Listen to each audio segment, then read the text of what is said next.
All right, so let's do a review since we got interrupted by the tornado on Friday.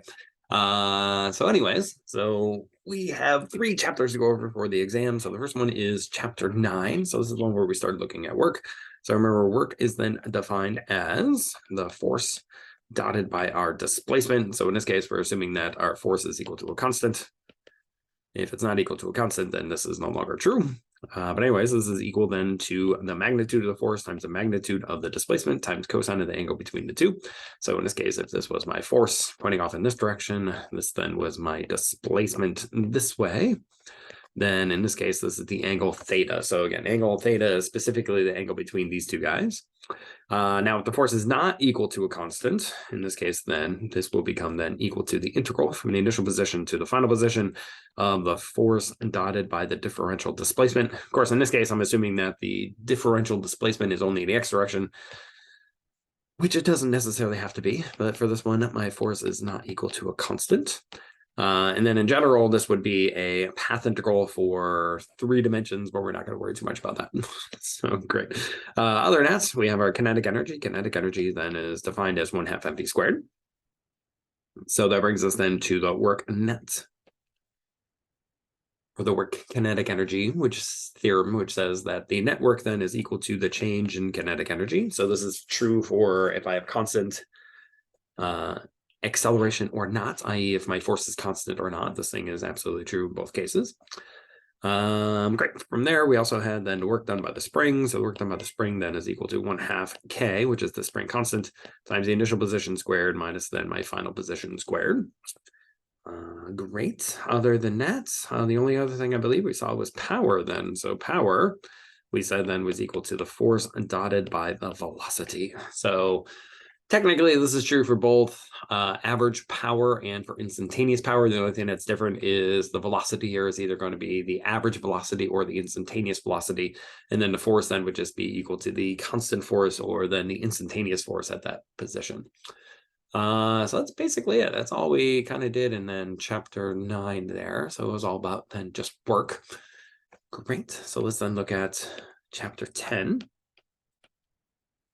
So chapter 10 is when we start talking about conservative forces and conservation of energy. So the first thing was we defined potential energy then as minus the work done by a particular force. So this is then equal to minus integral from the initial position to the final position of the force then dotted by the differential displacement. Again, here I'm assuming that my force is not equal to a constant. Of course, if it is, then that just becomes simply scalar multiplication, so nice and easy. So from here, a couple potentials we saw were the spring potential, which is equal to 1/2 kx squared, and then we saw gravitational potential, which is equal to mgy, where again, y here is the height above some reference point.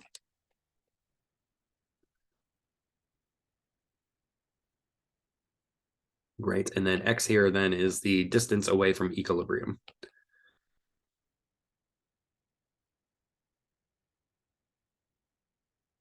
So it doesn't matter if it's being compressed or elongated, it's still the same. Right? So the x, technically one's positive, one's negative, but since I'm squaring it, that goes away, so it doesn't really matter. So great. So after that, then we looked at conservation of energy, which then says that our change in kinetic energy plus our change in potential energy is then equal to the work done by the non-conservative force. Great. That's that guy. From here, what do we look at? We then looked at plots. Right. So in this case, I'm looking at plots of potential energy versus position. Great. So in this case, we said some things that will allow us to look at this is, first of all, the total energy must then be equal to the kinetic energy plus the potential energy. And then here I'm assuming that there are no non-conservative forces.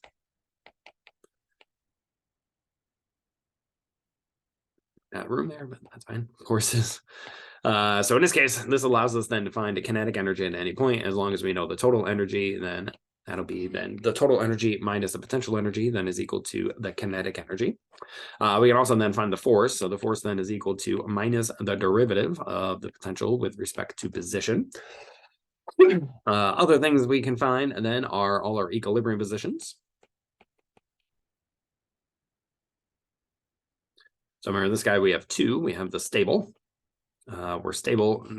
The force is equal to 0, which is equal to the slope of the derivative. But it's stable because the second derivative of the potential evaluated at the equilibrium position is positive. And then we have unstable, which says that what, again, the force is equal to 0, which again is equal to the slope or the derivative of the potential at that point equal to 0. But in this case, our second derivative is no longer positive. It is now negative when evaluated at the equilibrium position. So that's how we know the difference between the two. But we can find the locations of the equilibrium or of our maximum and minimum locations by simply looking at the derivative. So from that derivative, we can find what is positive and what then is negative. Good.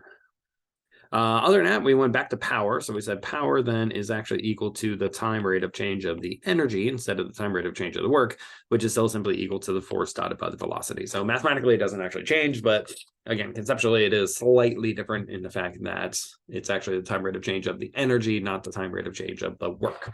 But here, the work is specifically talking about the work done to convert from one type of energy to another type of energy. So it still technically is kind of the same, but it's all matters some semantics here.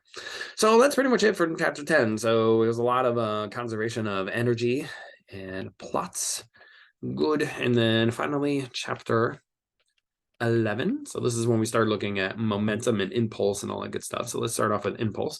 So impulse then is going to be equal to the integral from the initial time to the final time of the force integrated over the differential time, which then I can approximate as an average force times my change in time. From here, we can define what's called the momentum. So the momentum then is equal to the mass times the velocity. So in this case, the impulse then is actually equal then to the change in momentum. And again, that's true whether I have the average force or if I have the instantaneous force. So my time-dependent force, this thing is true all the time.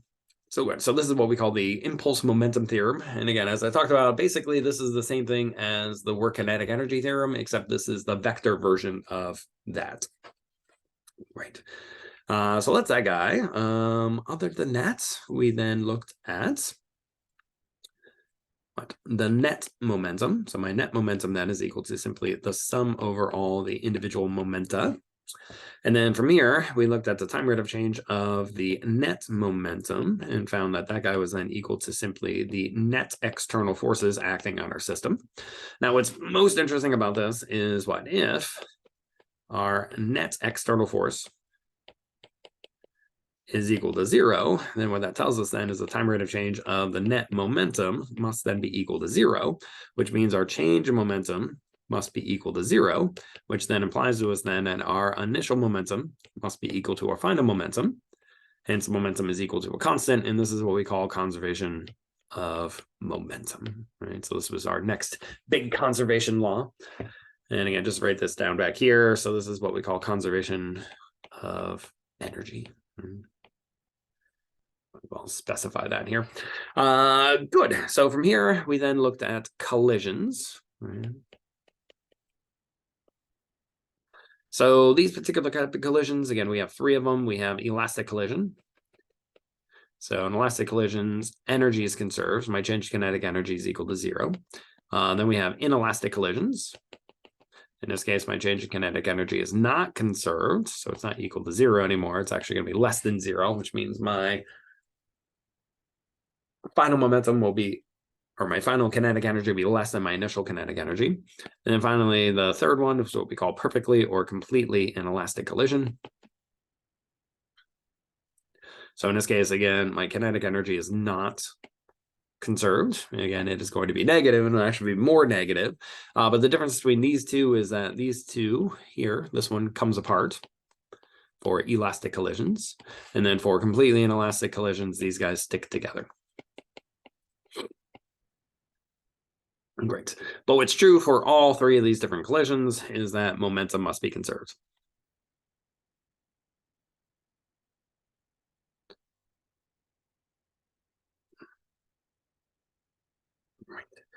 And then that's basically it. So then we just looked at a whole bunch of conservation of momentum problems and and use this a bunch of times. Now, just to point out then what we pointed out, we'll point out now what we pointed out then is that conservation momentum pretty much never comes by itself. It's always going to have conservation of energy with it. So either energy is conserved initially and then a collision happens and then energy is conserved after, or there's a collision and then energy is conserved and et cetera. So, but again, within the same problem, you'll never just have conservation of momentum by itself. It's always going to be accompanied with some sort of conservation of energy. So let's talk about what types of problems to expect. So what color I'm going to use that. So let's switch colors just for funsies here. That'll work. So what to expect. So as I talked before, we have always 3 long problems. So long problem number 1, I mentioned this in class several times. So this is going to be our plots. So this is be our U versus X plots. So here, expect to do calculus, right? So we're going to have a differential calculus in this case.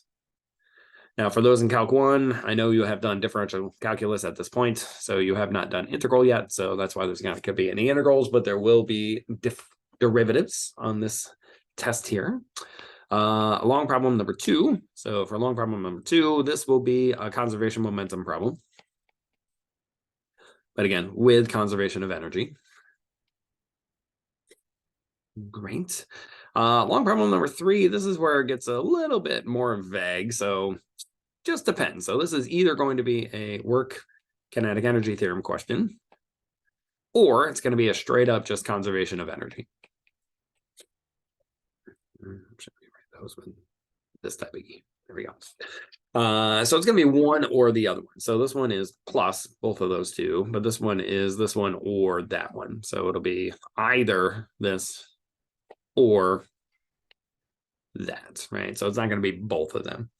So that means all the other stuff here will be basically short answer type stuff. So for example, things involving power. So power would be one that's short. Impulse would be something that's short. Right, things like that. Work kinetic energy theorem then would either, if it doesn't show up as a long problem, then it definitely will show up for the other problem. For a short answer problem, that's pretty much about it. And I will give you hints on what the extra credit's going to be. So let's talk about extra credit. So this is going to be a 2-dimensional elastic collision. So you can start looking at how to actually do those. So that's pretty much it. Other than these, I would say, definitely write down your steps.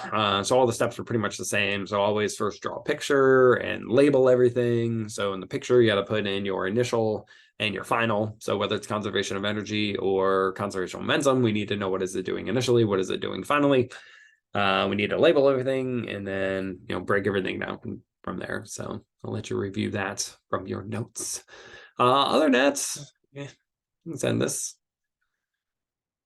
Typically on this problem or on this exam, the questions will look a little bit daunting, but again, as long as we follow our steps, as we've seen in class, these things are actually not too bad. They're actually pretty easy, pretty straightforward, as long as we follow the steps. So that's it. So that is all that we have then for this review. So again, thank you to the tornado for interrupting class. Other than that, I will see everybody on Monday. So let me know if you have any questions in the meantime.